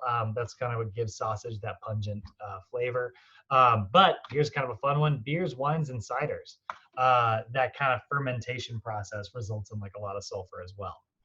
Our trace minerals, we get iron, hugely important, right? Crucial for health. It allows us to create hemoglobin, which is how we transport oxygen throughout our body. It's also very important for our brain to be able to function because we need plenty of oxygen delivery up there as well. So you can see like this is how iron is sort of allowing like your cells to drop off to a red blood cell and then pick it up. Like you have myoglobin and hemoglobin there, creating kind of an exchange. So a lot of times that can result in anemia if you don't have enough iron in your diet. And so like that can obviously result in like a risk, right? Exercising regularly, which does create like cellular damage, means that like you may need more iron in your diet if you are an athlete because you will lose it through your sweat. Make sure that you're getting plenty of it, but you do not want to get too much of it per day, because that can cause nausea, vomiting, diarrhea, and what is called hemochromatosis, which is too much iron in your liver, and that can lead to like liver failure. So our best sources of iron, you've got two versions here, heme iron and non-heme iron. Heme iron is going to come from animal sources, and non-heme iron is going to come from plant sources. But talking about the Impossible Burger, if you guys have had that, one of the reasons why like they finally found a way to make like plant sources like kind of bleed is they figured a patent on like heme iron from plant sources. And that's actually what the Impossible LLC or whatever the company is called. That's the patent that they have. And a great investment, by the way. That is where my Acorns is invested. So those are really good sources of iron there. Zinc, there's another one. Zinc is actually really important for immune function. This is why you'll oftentimes see like zinc in a lot of like cold and flu products, right? You'll see zinc in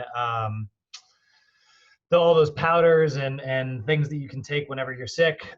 So this is really important for proper immune function. Zinc is how your body's immune system actually marks like foreign invaders. They basically stab a little bit of zinc into like a virus or something, and that is what sort of marks them for destruction.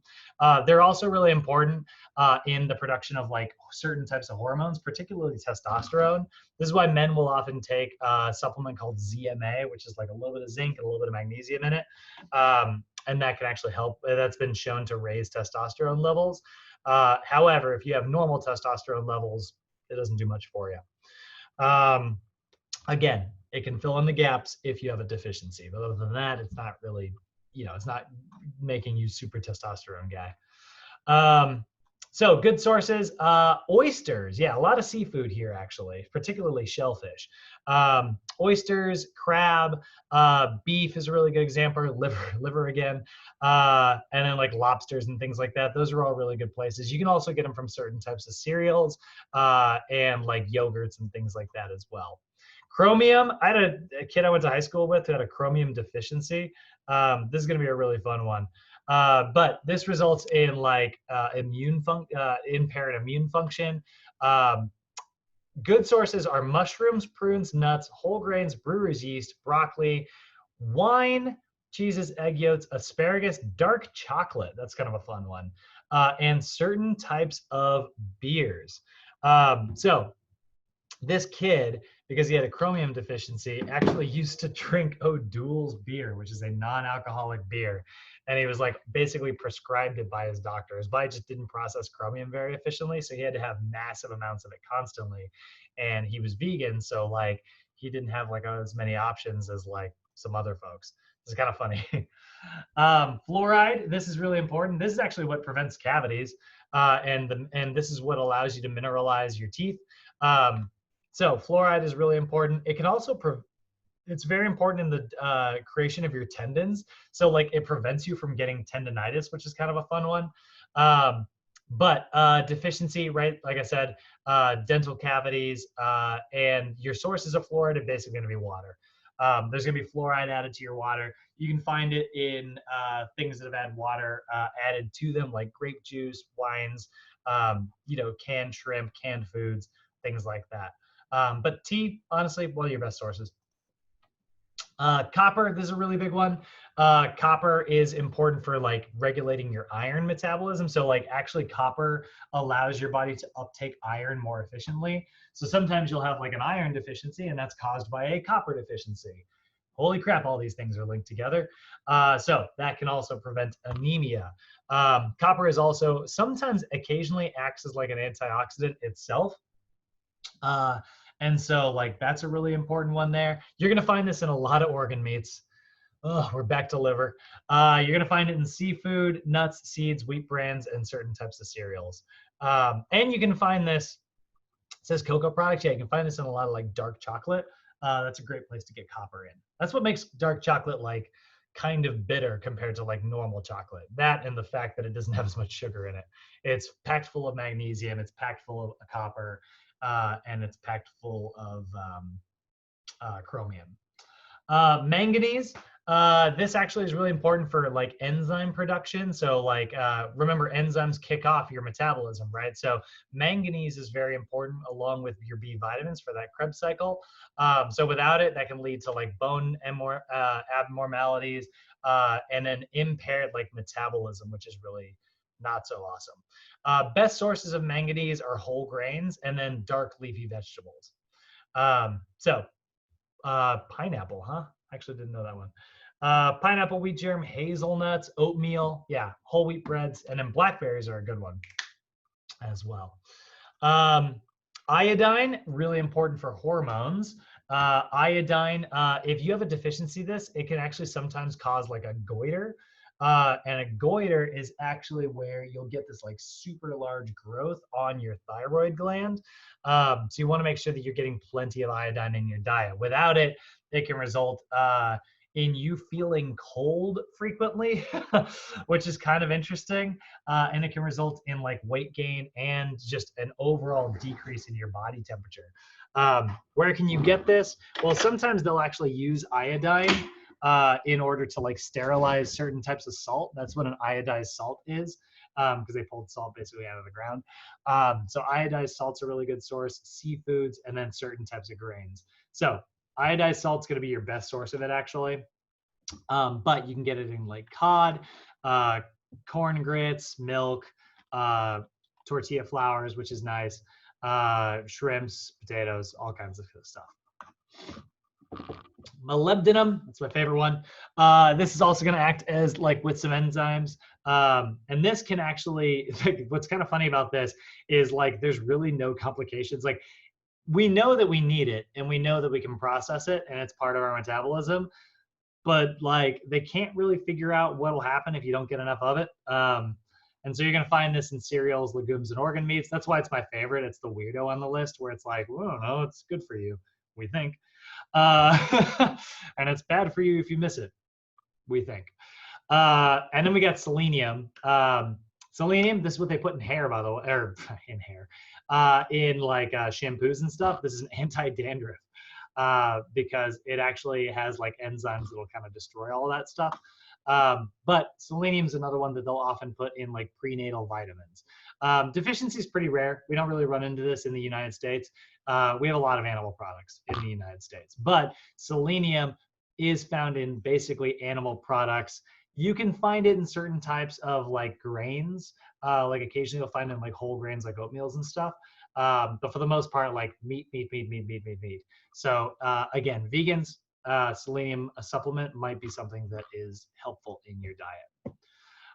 So there are a few other ones. Like there's things like these other elements that are on the periodic table, but they're not considered like nutritious elements, right? Things like arsenic, which we typically think of as like, you know, deadly because high levels of arsenic can kill you. Boron, nickel, silicon, vanadium. I'm actually really surprised that gold and silver aren't on here. There's some really cool, fun benefits to having like gold and silver like slightly in your diet. Now, super high levels can be super dangerous for you, and that can straight up kill you if it gets into your bloodstream. But check this out. This is like a really fascinating. You want to look this up. This is a really fun thing to look up on your own. Man turns blue. So this guy was taking iodized silver. He ended up dying of a heart attack, which probably actually doesn't have much to do with the blue color that he has. But this guy turned himself blue by taking what's called a silver colloid. And it's where you basically take like silver, put it in like water, and then like shock the water with like a whole bunch of electricity, which creates like a bunch of free flowing electrons, and then it like evenly suspends all of that silver, and he was like drinking it. And so it's kind of interesting. Here's the thing that's really crazy though, and we wouldn't want to do this, but I'm sure they probably did some type of autopsy. The man's not just blue on the outside, he is blue, like everywhere in his body. all of it. Like if you were to look at like his tissue of his heart, it's blue because basically it's running through his bloodstream and it literally dyed everything in his body blue. He is blue from his head to his toes. He is the guy with probably actually blue blood. You've heard me say like no blue blood, but that is actually true. And it's just kind of interesting, and that's kind of what happens there. So how long was he on that diet for? Do you know? years and years and years. It wasn't even like a diet thing. It was like he got sold at, you know, one of those like you go to like a fair, a farmer's market, and they got that like this bracelet will give you better balance, you know. It was like one of those things, and then he just got super into it. He said he felt better, and he claims that he hasn't had like a cold, you know, never had a cold. That's actually probably true because like viruses and bacteria, just, you know, silver actually does kill those things. If you're ever like a burn victim, sometimes they'll use like silver colloid to like, you know, get your body to repair faster, and it kills all the bacteria so that you don't get like an infection. Like one of the things that we don't really think about, it's like you think about a burn victim and it's like, oh, that really sucks. It's like all their skin's damaged and stuff. Well, it is also exposed to all of the bacteria in the air, you know, like it's crazy, crazy, crazy dangerous, and you can get really sick from it. So a lot of times they'll use like silver to actually like kill that. They even have like, check this out. You want to see something cool? You can, because like bacteria just doesn't survive with like certain metals. This is why we like, one of the reasons, have you ever wondered why like door handles, like doorknobs are often like brass? That's because bacteria doesn't live on brass. Same thing with like copper. Copper is just like not a very good place for bacteria to live. But let's see here. Silver lined bed sheets. So you can get bed sheets that actually have silver like in them, and they're crazy, you know, they're $100. But what it is like that you have like less bacteria in your bed. And so like that silver can kind of keep those theoretically. And so they smell better, and you know, because there's no bacteria and stuff. I don't know if it's actually true. I have no idea. Again, this is totally not my area, but like theoretically it makes sense. It's just again, that it's just kind of weird sleeping with a sheet with silver on it. Isn't that kind of weird? Yeah. For 8 hours, you know, or yeah. having that on your body. It just, I don't know. Yeah. There must be some defects to that. Maybe. Yeah. I mean, there's a lot of good bacteria on your skin that's keeping us healthy, you know? So anyway, fun summary of elements. That's the thing. Like it's like one of those things where it's like, yeah, that makes sense. But oftentimes when it makes sense, when it comes to like health claims, that's not how it works. It's like cleanses. Like cleanses, when you explain cleanses to me, even I'm like, makes sense. It's not how it works, but like I understand your logic around it. So anyway, in summary, minerals, inorganic nutrients, right? We got major and minor. Major is over 100 milligrams, minor is under. Calcium, phosphorus, magnesium, potassium are really some of the most important ones that you need to make sure you're getting in your diet, including like iron, zinc, chromium, fluoride, copper, manganese, iodine, molybdenum, and selenium. And then we got all those other little extra ones that may be important, but not likely. You're getting small amounts of them in your water every now and then anyways, so that's probably enough to keep you healthy.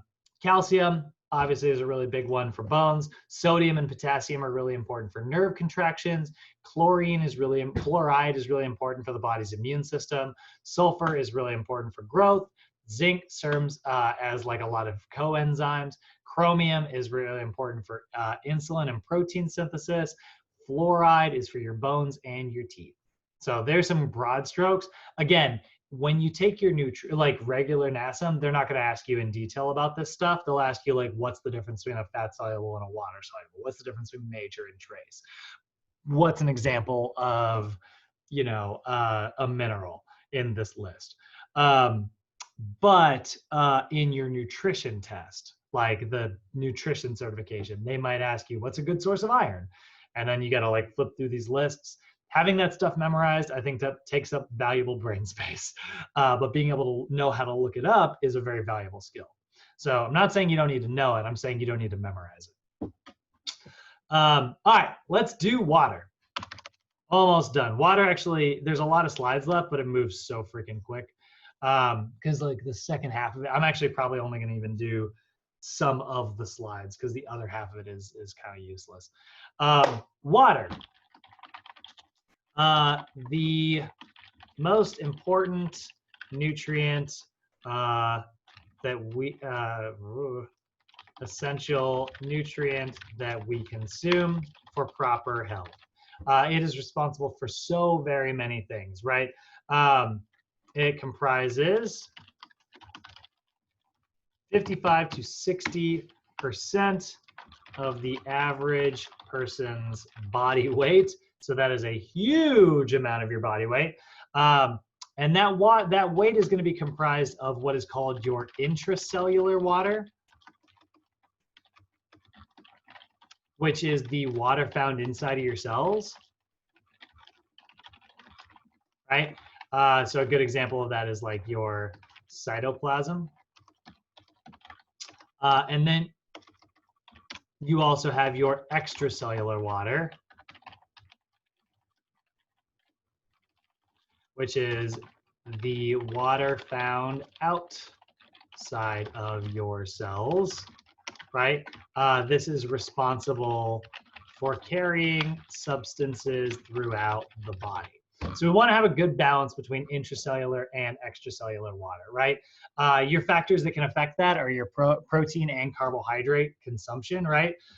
We store glycogen in our body, which is sort of a wet, soupy carbohydrate stored in our muscles. We need to have water in order to be able to do that. It also allows like the concentration of electrolytes to move into and out of your cells in order to generate those action potentials. So that's also very important. So water is really important because it allows us to be resistant. It allows like temperature regulation. It produces bodily fluids. Right? Your blood is mostly made up of water. It balances your pH. We don't talk too much about pH, but it is an important conversation. pH is determining like where you fall on the pH scale, which measures whether or not something is highly base or if something is highly acidic. We want to be slightly in the middle, just leaning slightly toward acidic. Maintaining a proper pH balance is really important. Water allows materials to be able to do that. And what determines your pH is like the hydrogenation of certain things. And there's a lot of hydrogen in water. So sources of water. Well, you're actually not, you don't have to necessarily get this just from drinking water, although obviously that's the best way. But you can actually get a lot of your water from fruits and vegetables and certain other foods. All of those foods contain lots of water in them, right? And so, you know, in order to be able to perform cellular metabolism, metabolic water is the water that's actually formed from your aerobic metabolism. So when you go through the electron transport chain and the Krebs cycle using carbohydrates, fats, and proteins, you end up with like a little bit of carbon dioxide, which gets put onto your red blood cells so that you can exhale it, but you're also left with a little bit of water. And the reason you're left with all that little bit of water is because there's a little dehydration synthesis that does occur there, right? And those hydrogen ions come off and a little bit of oxygen comes off, they come together and you get a little bit of H2O. So you are getting it from, you know, things like carbon and stuff like that. How do you lose water? Well, obviously you lose it whenever you're urinating, but also defecation. Like one of the biggest things people forget when they get like, you know, food poisoning or something is that they need to be drinking water like crazy because your large intestine did not absorb any of that water and you just lost it all out the back end. So like that is a super, super important part of things. And then sweating is obviously a big part of it, but then also there are some insensible processes. So what are insensible processes? It's the loss of water that occurs from just like a general evaporation that happens throughout your body. So evaporation is outside of my real skill set here. But what it basically is like water vapor literally like working its way back up into the clouds, right? And so we use evaporation because that actually pulls temperature with it. It actually pulls like heat along with the like water vapor, which is why you sweat, right? You sweat, which then puts water on your skin. And then as air rushes over that, that cools everything because that water is evaporating. And that's what's creating that cooling sensation. And so it's lowering your temperature. And that's about all I got for evaporation. It's really not my area. But you are constantly losing that. And that is like, you know, limiting your water. I did not know that or didn't think of it. I remember in like the first 6 months I lived here, I was so cranky when I first moved to California. I was just angry all the time and just like felt terrible. And I was like, what is up with California? Like my body hates it here. And it was just because like I just wasn't drinking enough water. I didn't evaporate as much stuff as oftenly in a cooler environment. I was sweating just a little bit without realizing it. So your water balance, right? Your water balance is going to describe like how like hydrated you are. So if you have like too much water, you're going to be in like a negative water balance, right? I'm sorry, too little water, you're going to be in a negative water balance. That can happen especially a lot during like weight loss. Because obviously you're burning like a lot of energy. But in a positive water balance, you're going to be bringing in more water than you are losing. And what's great about that is your body can go, awesome, I got too much water, I want to pee it out, you know? And it's just going to get rid of any extras it needs. If you do not get enough water in your diet, that can result,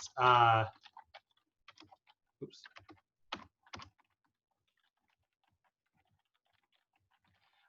That can result in increased body temperature. So it can give you like a very small fever, which obviously doesn't feel good. And it can cause heat-related disorders such as heat stroke, right? Which is the result of lack of water in the blood and blood thickening, resulting in a lack of oxygen delivery to the brain. Okay, so heat stroke can obviously be very, very dangerous. It's very common among seniors, and we need to be aware of it because like what happens is anytime, like what a stroke is like lack of oxygen to the brain. And if that happens due to like your blood being too thick to be able to travel to the brain, you're gonna be in trouble, right? So that can result, again, like I said, increased body tissue and dehydration, right? That results in a loss of blood volume, which results in greater cardiovascular stress. So in heat-related disorders, what's going to happen is it's going to go in this order, right?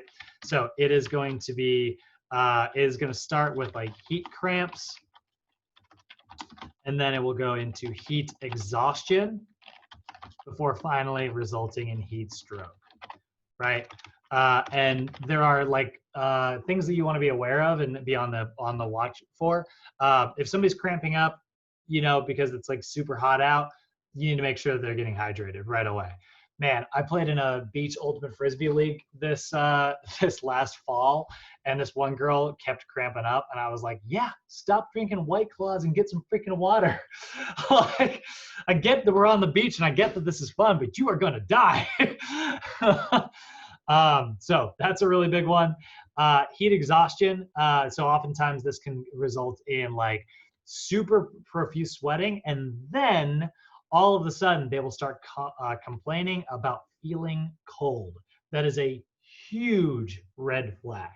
And when that starts to happen, it's because they are sweating and they are actually losing water so rapidly, and they are cooling down so rapidly, and their blood is actually thickening.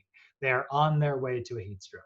So if they start to like all of a sudden be like really clammy, like in your palms, which is like not an area that normally like has to sweat very much, that is a sign of heat exhaustion.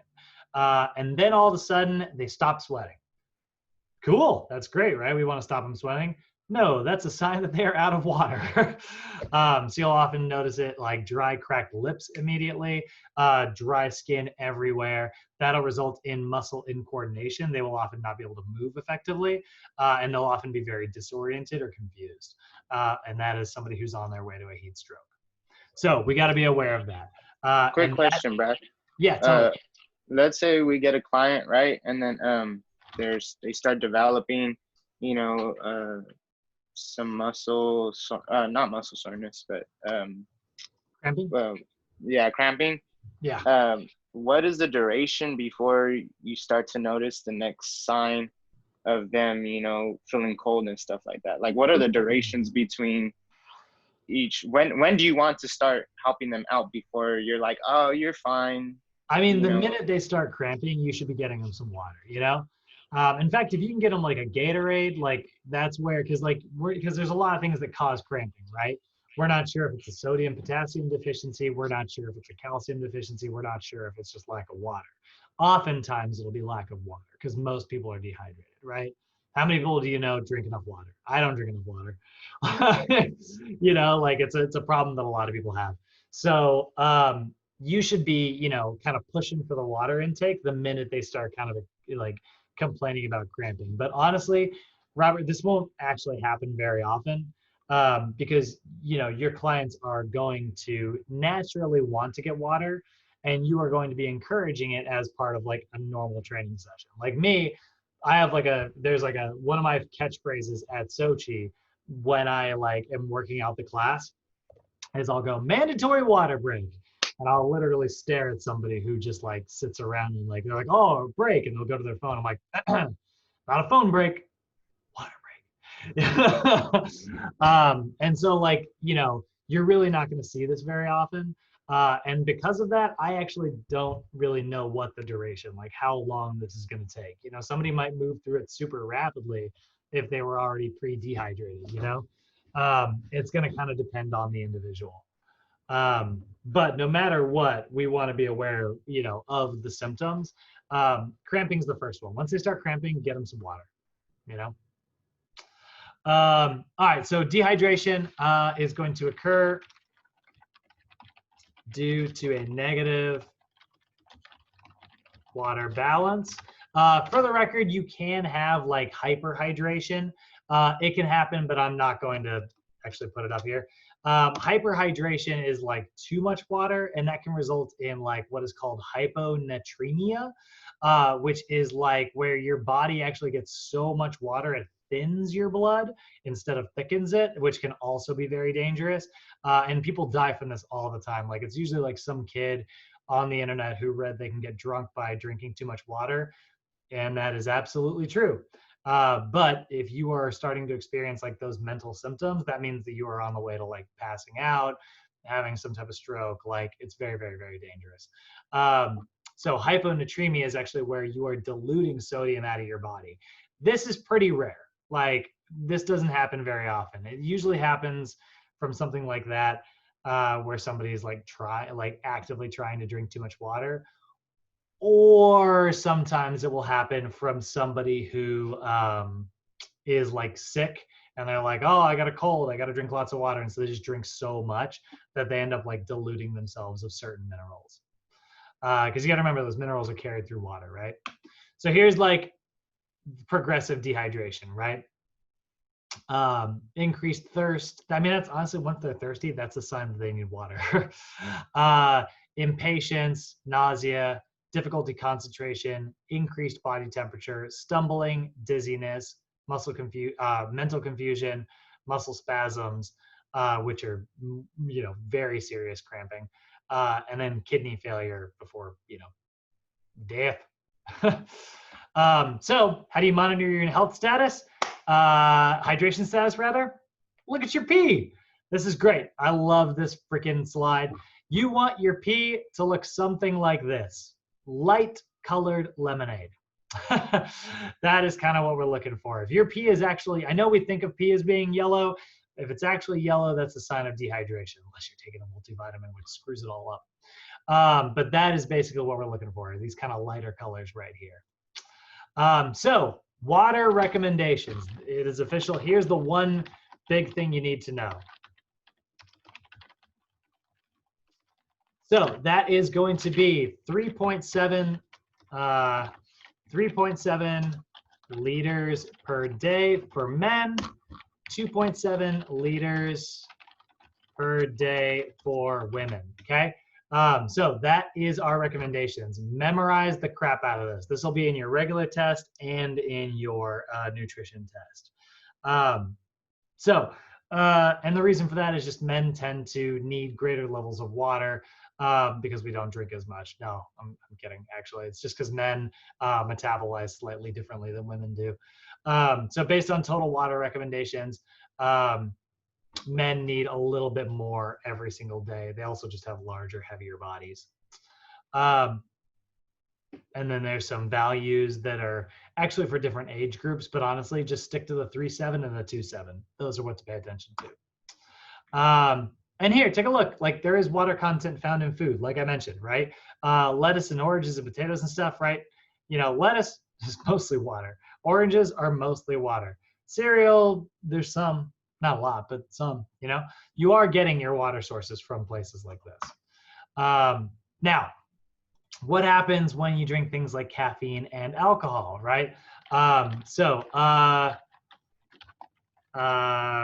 Water, actually we'll say fluid loss from diet, right? So what can cause like a fluid loss from your diet? Well, caffeine, it acts as a flowing agent, AKA it creates peristalsis, which makes you need to pee. And so that can result in dehydration. Now, for the record, like coffee, which has caffeine in it, can dehydrate you, but at the same time, it does have water content in it. It's not dehydrating you more than the water content that's going in, but you got to remember this is like a whole fluid balance, and so you're relying on like how long your digestive system has to do this. And if it is triggering you to pee stuff out before you've actually used that water, that's not super awesome, right? So it can dehydrate you. High protein diets or alcohol, that's another one, right? In order to process alcohol, your body has to use water in order to be able to do that. And so water will be dedicated to breaking down alcohol, resulting in a negative water balance. And then we also are going to see like high protein diets. Remember, hydrolysis needs to be able to take place for gluconeogenesis to take place, and then hydrolysis also needs to be taking place in order to break down glucose. So because of both those processes take water, high protein diets actually can result in like dehydration. Gluconeogenesis requires hydrolysis, which can result in dehydration. Okay, so we got to be aware of that. So when it comes to making sure that you're getting enough water for your athletes, make sure that you are continually consuming fluids, particularly like 1 to 2 hours before an event.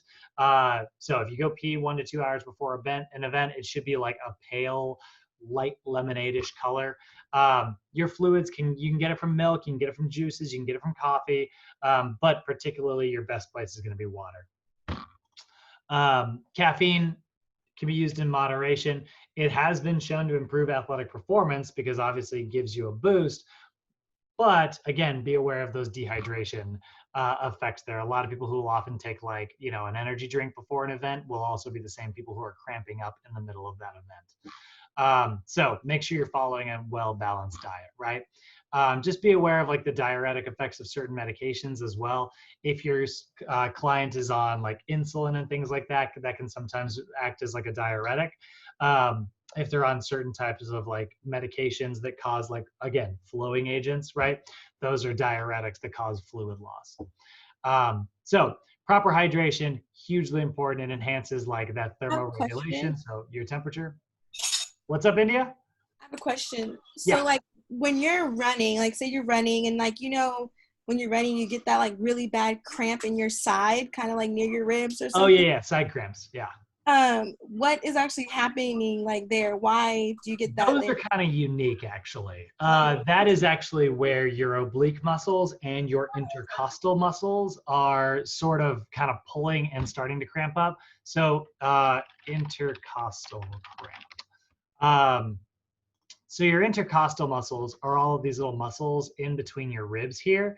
And honestly, they're in charge of like moving a lot when you're running. And so if you're doing a lot of like chest breathing, you're moving those muscles a lot, and that can actually cause them to cramp up and spasm, which just does not feel great. And that goes away the minute you let your diaphragm kind of relax. And so you go back to like a normal breathing pattern, and your rib cage goes back to being its normal length. It's honestly like it feels as if you are overstretching those muscles, right? Like if you ever overstretch something and then afterwards you kind of feel like some tightness in that muscle because you're like, it just feels kind of funky. That's sort of what's happening to your intercostal muscles. These spend most of the day at the same distance, like, trapped between your rib cages because there's just not a lot of distance there. And this is very hard tissue. So when you start running, that can cause like cramping sensations to occur. And that gives you the side cramp while running. So you'll see that, kind of happening there. And it's just because of like inspiration and expiration, your diaphragm and your intercostal muscles. Does that make sense? Yeah, that makes sense. I just wanted to be sure it wasn't nothing to do with like what we're discussing now. No, it's not that. Just try to breathe into your stomach. That's the best like coaching tip you can get. Use your intercostals less, use your diaphragm more. Okay. So obviously pre-exercise hydration can result, it can reduce your risk for fatigue, it can reduce your dizziness, huge thing. So a hydration schedule that a lot of personal trainers are going to recommend is 13 to 20 ounces just prior to, about 4 hours prior to an event, and that's per kilogram of body weight. So make sure that you're getting like, know your client's body weight. If their urine is still super dark, try to get some more water in. And then about 10 to 20 minutes, try to get about 10 more ounces in just before your event starts. Then throughout your event, waters and actually juices and sports drinks, these three right here are really great places to get your hydration in. Sports drinks are going to have also like sodium and potassium ions in there to also help with that. So that's the electrolyte water, right? But just be aware they are also going to have some sugar in there to help you, kind of keep your glycogen stores high as well. There's a reason for the sugar, like make no mistake. It tastes good, but it's also like part of, it's part of the energy production parts of things. Sorry. So make sure that you are finding a method that works for your client. One of the best ways to like maintain dehydration, and let me see here, we're about to get to this slide. So the reason you want to stay hydrated is because it's going to help you maintain your blood volume. It's going to be based on your body size. They really just kind of like pad these slides here. Short duration activity, obviously you need to make sure you have electrolytes. Long duration, you also want to have electrolytes, but don't get too many because that can be that hyponatremia. Here we go. So how do you calculate like what your client's sweat rate is? Because if you're like me, you sweat like crazy. Like I sweat from picking up a book. I'm just a very sweaty individual. So body weight that's lost like during that is a really great way to determine like how much fluid you lost, right? So if you can then drink that equivalent weight in fluid afterwards, that can ensure that you're staying hydrated. So a lot of times, like if you weigh your athlete and it's like they weigh 175.2 pounds and then you weigh them afterwards and it's like 174.9 pounds, they lost 0.3 pounds of weight, go drink 0.3 pounds of water. Right? And that can be a really great way to ensure that you are retaining any fluid that is lost. So fluid impact is obviously very key here, but it can affect like the utilization of those vitamins and minerals, which is why a lot of times they will add vitamins and minerals to certain sports performance drinks, right? Carbohydrates, you're going to find glucose, sucrose, and glucose polymers. Those are all those sweet types of sugars that you find in really tasty drinks, right? Usually a lot of times they are straight up glucose. Like if you look at like a glucose drink, these are actually things that you'll find like specific, things like that. The most common version of this that you're often going to drink, this one is here, but God dang it. Oh God, there we go. Pedialyte. This is a really popular one. This is very, very similar to Gatorade. If you can't get Pedialyte, go get some Gatorade. But Pedialyte, they often give it to like children. Children often struggle with their freaking hydration. But Pedialyte's a really great way to ensure that you're getting plenty of water and plenty of electrolytes in your diet. So you will hear like there are studies that suggest that drinking like around 60 grams of carbohydrates per hour is a great way to maintain your energy output. So if you've got like a Gatorade and it says it's got 33 grams of sugar in it, and that's like 2 servings per bottle, you're drinking like 1 bottle an hour, there has been statistical evidence to suggest that like that's great at keeping your energy levels high. Does it have to be Gatorade? No. But I'm not trying to be a commercial for Gatorade, but it has been shown to be effective. And because of that, it made its way into textbooks. The rest of this is honestly talking about like the osmotic properties of fluids. Like if there's stuff dissolved in that fluid, that means that there's not actually as much fluid in there. And so that can affect how water moves across membranes. And so like flavor additives, sugars, carbohydrates, electrolytes, all those things, those are taking up space in the water. Certain things actually are, like your blood is not neutral. It's not pure water. It has like all kinds of materials in it. So if you can drink something that has like less materials, it's more likely to like flow into your blood cells quickly. That's why Gatorade actually is so effective. When they put sodium in there, they noticed that it resulted in increased hydration because it was somewhat similar, but not too similar to the fluid concentration of our red blood cells. And that's why things like salt water dehydrate us, is because salt water has way too much sodium in it. So then our blood cells are like, whoa, you need this water more than we do.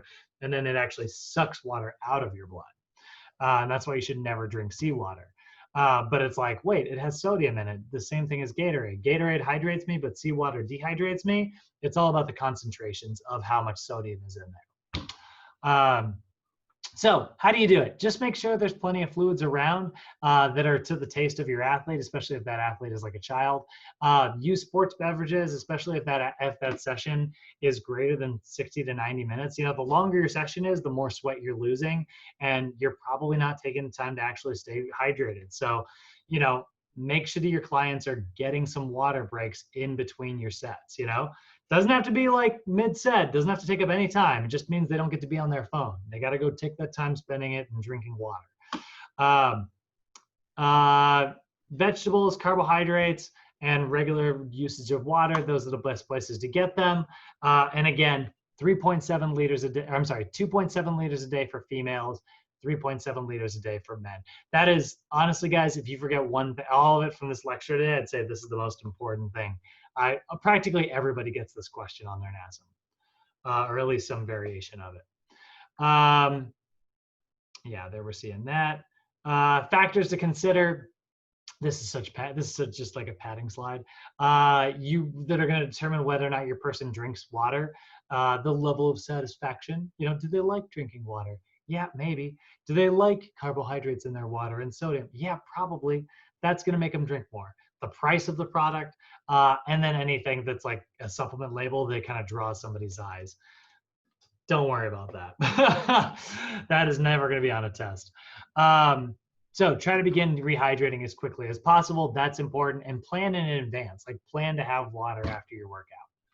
So it's very important because it gives structure to our cells. It removes waste. It aids in thermoregulation. We are constantly losing it through insensible perspiration, urinating, going number 2, sweating. All those things are causing us to lose water. You can get it water intoxication if you drink too much water, but it's highly rare. And try to come up with an appropriate hydration schedule. You know, this is where it is kind of helpful, where people have that like hydration schedule water bottle. You ever see these? These are actually super helpful. I think these are great, where it's like these little water bottles where it's like just little motivating things on it, where it's like 8 a.m., start drinking, 10, it's like you want this to be emptied by the end of the day. I love stuff like this. I think it's kitschy, I think it's silly, but it's a great way to stay motivated, right? And this is a gallon of water. Do you need a gallon of water? No. Yeah, that's 3.78 liters, you know? Guys, maybe close to a gallon. Ladies, not a full gallon is necessary. But again, you got to remember, if you are sweating a lot from exercise, you're probably going to need even more. I might even get the $23. No, I'm not. Screw that noise. Are you kidding me? I can write that on myself with a freaking pen for $1. But anyway, stuff like this is great. I got all cranky at the end. All right, so that is our entire 143 slide PowerPoint. Told you it moved fast. Ish. Do you guys have questions? You're like, dear God, no, just stop. It's Friday, man. We want to go home. I mean, I say that all the time when I'm at regular Sochi. We're at home. All right, guys, I'm going to let you out of here. Have a great weekend. Do something fun. And I will see you guys on Monday. See you Monday. Thank you very much, Brad. Yeah, have a great weekend, India. See you, Brad. You guys have a good weekend. Yes, thank you. Thank you. Yeah, you too, Robert. See ya.